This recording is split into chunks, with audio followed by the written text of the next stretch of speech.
Kanalıma hoş geldiniz. Bugün sizlere yaz ayında orkidelere su vermenin en pratik yöntemlerinden bahsedeceğim. Eğer evde çok sayıda çiçekleriniz varsa ve yazın tatile çıkmadan önce orkidelerinizi ya da diğer çiçeklerinizi evde nasıl canlı tutabileceğinizi düşünüyorsanız bu video sizler için. Bu videoda yazın tatildeyken orkideyi sulamadan uzun süre canlı tutabilmenin önemli 4 püf noktasından bahsedeceğim. Ve bu yöntemleriyle orkideleriniz siz tatildeyken hem çiçek dalı hem yaprak hem de çiçek çıkarmaya devam edecek. Hemen birinci yöntem ile başlayalım. İkinci yöntem için boş bir kase, derin olması gerekiyor ve üzerine çeşme ya da arıtma suyunu koyun. Bu yöntemde özellikle orkidelerinizin hava kökü varsa sadece hava köküyle orkidelerin su almasını sağlayacağız. Orkidenin hava köklerini su dolu bir kasenin içerisine bu şekilde batırıyoruz. Ve orkide bu şekilde aylarca su vermeden kalabilir. Hava kökleriyle orkide yavaş yavaş suyu çekecektir ve ihtiyacı olan suyu alacaktır. Bu yöntemi özellikle su kültürü yöntemiyle aynı olduğunu da belirtmek istiyorum. Orkideniz bu yöntemde su kültürü ile hem yeni yapraklar hem bol bol yeni çiçek dalları hem de yeni kökler çıkarmaya devam eder.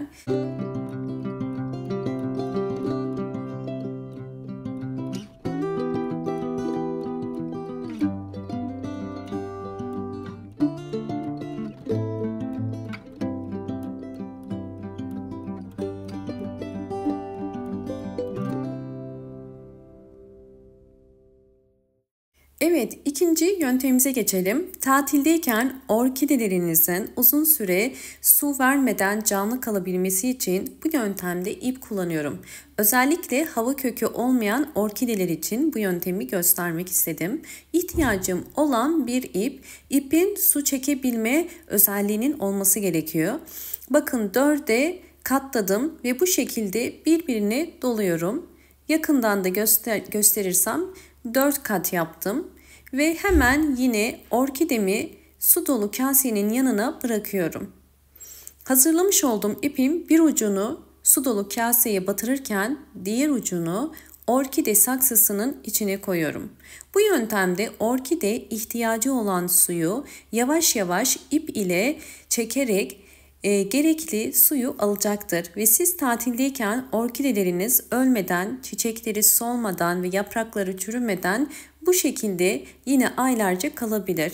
Burada dikkat etmeniz gereken, eğer uzun süre evde olmayacaksanız kasenin derin ve özellikle geniş olması gerekiyor. Böylelikle uzun süre orkideleriniz çiçekli kalabilir ve gördüğünüz üzere bol bol çiçek dalları çıkarıp bu yöntemde kendini yine gelişimini sağlayabilir.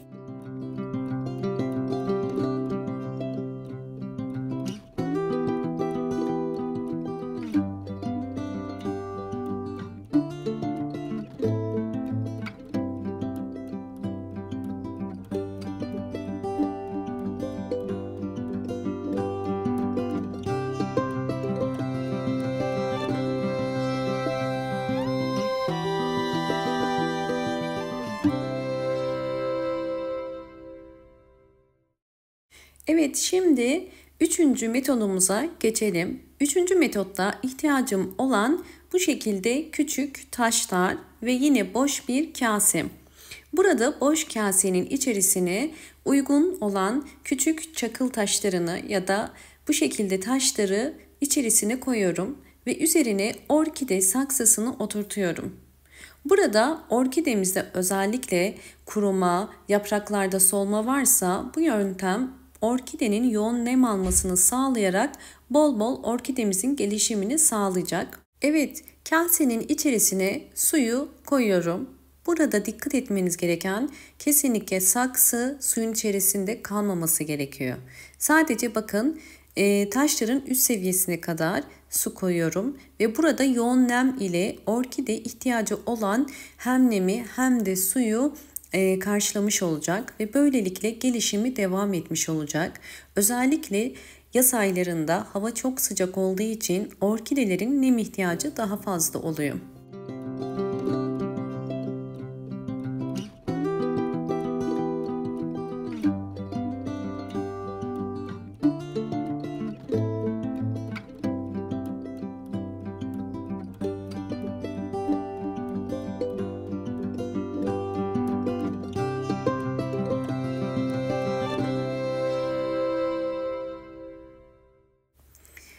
Evet, şimdi sizlere dördüncü metodu da göstermek istiyorum. Bu metot yine orkidelerin aylarca su vermeden kalabileceği ve bol bol yeni kök ve yaprak çıkarabileceği bir metot.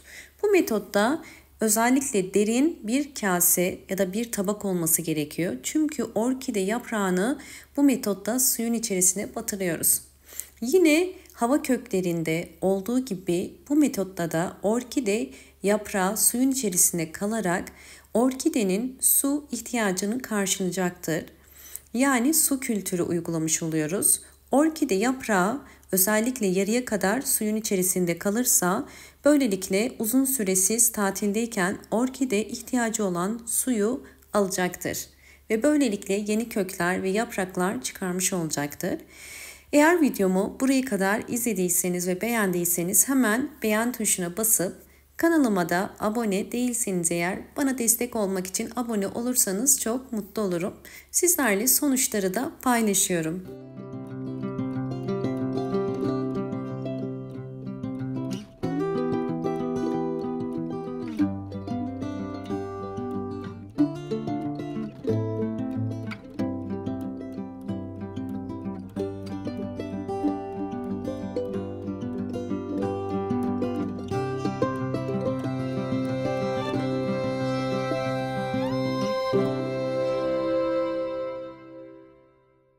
Uyguladığımız bu 4 yöntemde de orkidenin kök uçları bu şekilde aktifleşir.